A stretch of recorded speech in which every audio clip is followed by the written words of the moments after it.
Good morning. Happy Friday, the 22nd of July. So, those of you who've got children, I'm presuming that they've all now broken up and we're on 6 weeks holiday. Wow, exciting. Don't worry, it'll be September before you know. How are we all doing? Have we had a good week? What's been going on? My goodness, it was hot at the beginning of the week, wasn't it? Thank goodness it's cooled down. Although it's a bit grey here today, which isn't very nice. My flat has gone on Airbnb on Monday, which is really exciting, and we've got the first booking for next week, which is really exciting. I got very overexcited when it happened. Anyhow, so what are we talking about today? This is really, really important at the moment because life seems to be sort of going to hell in a handcart, as my mum would have said. So today we're going to be talking about achieving a sense of control in uncertain times. And I'm going to listen to my own advice here because these are really uncertain times with, not with work so much actually, but with home and health and all sorts of things going on. So what do we do? How do we control this? How do we have some sort of sense of control on this? There are certain things that we can do. I was listening to a podcast this morning by the wonderful Sarah Price.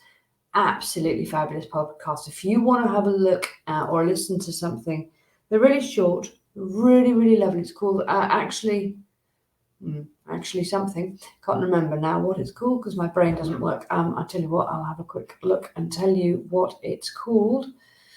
It's called Actually Making a Difference with Sarah Price.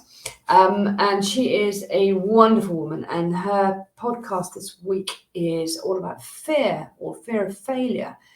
And I've really resonated with this and what we can do to help that fear and understand it and really lean into it, and what we need to do to be able to help ourselves with that fear.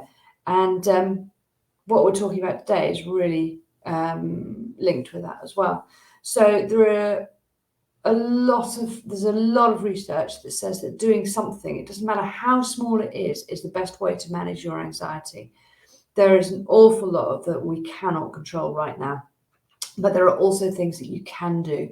And simply taking action can help us feel in control and therefore happier. What Sarah was talking about was leaning into that fear of, in my case, losing that sense of control. And what we can do. And one of the things here is connecting with others. Helping others is really good for you. Setting a client on the right path or helping them to solve their current challenges and issues over a call not only gives them huge, much needed assistance, but it's also great for your own sense of well-being. But connecting with others, even if doesn't have to be a great big, what Joe Martin would call a wine session. It doesn't have to be a great big wine session. It just has to be somebody who can hear you, what you're going through, what's happening in your life.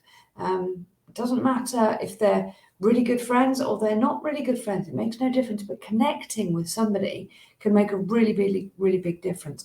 And if you are in the business of helping others, whether you're a coach or a consultant or whatever you happen to be, then, as I say, getting them onto the right path or solving their current challenges or helping them solve their current challenges can be a really, really good way of increasing your sense of well-being. Connecting to source, meditation of any sort, it doesn't matter what that sort of meditation is. It can be an Annie Stoker dynamic meditation if you're a one of many person. It can be a complete, if it works for you, clear out your brain type meditation. It could be a walking meditation. It doesn't matter what it is, but something that works for you. Dancing is a really, really good thing to do. Sarah Price does this all over her house, apparently. I usually do it in the kitchen or in my office, actually, sometimes in the morning. What else can you do? You can achieve one thing, just that one thing on your to-do list. I have 3 things on my to-do list today that I have to do. I love Fridays because I do all my finance Fridays, which is obviously what I love. And I do my profit first and I set up my week for the following week. Other than that, I do the things that I want to do. I listen to the webinars that I've missed, or the trainings that I've missed, or whatever it happens to be. But achieving just that one thing on your to-do list, once you've ticked off that one item, the satisfaction of achieving something is really powerful. And sometimes the tasks that you put off aren't actually so bad. It's like when you put off doing your tax return and leaving it until January. Once you start it, it's usually not that bad. But it's just that procrastination of starting. What else can I do instead? Well, time out. Enjoy a really great cup of tea or coffee. Spend time outdoors, talking to friends, engaging in something constructive and fun, even a jigsaw puzzle. A lot of people really love doing jigsaw puzzles. Personally, I hate them, but a lot of people really love them because you can switch off. What I usually do, or I try to do if I can't go for a walk or a bike ride, is go paddleboarding, because you have to focus so hard on what you're doing that you can't think about everything else that's uncertain or out of control in your life. And so it's something that you can control, but also you're moving your body. So again, this is the next one, is moving our body. We were not designed to sit at a desk all day. Being active for even just 30 minutes a day apparently improves our physical and mental health. Exercise not only gives you a really welcome distraction from worries, but it really forces your brain to release chemicals that improve that mood. Routine. Some people work with routine, some people don't. I personally need to have my routine. I need to get up at the same time in the morning. I need to get to bed at the same time of day at night. I need to do things at the same time, which is why I batch my energy for the week. So on a Monday, I don't talk to any clients at all. I do my work to make sure that I'm prepped for the following week, to make sure that everything is in place, to make sure that I've done everything that I possibly can. Tuesday, Wednesday, Thursday is always spent on client work, and Friday is spent on working in my business. End of. That is how my routine works. If my routine gets completely mucked up, whether it's because I've gone on holiday or because something else has happened, then it confuses me. Even if I have a late night in the week, it confuses me. It's really sad, isn't it? But some people don't like routine. I understand that. But it's trying to stick to a routine each day so you control your working hours and getting a good night's sleep. Reflecting, time to reflect on your achievements during the day.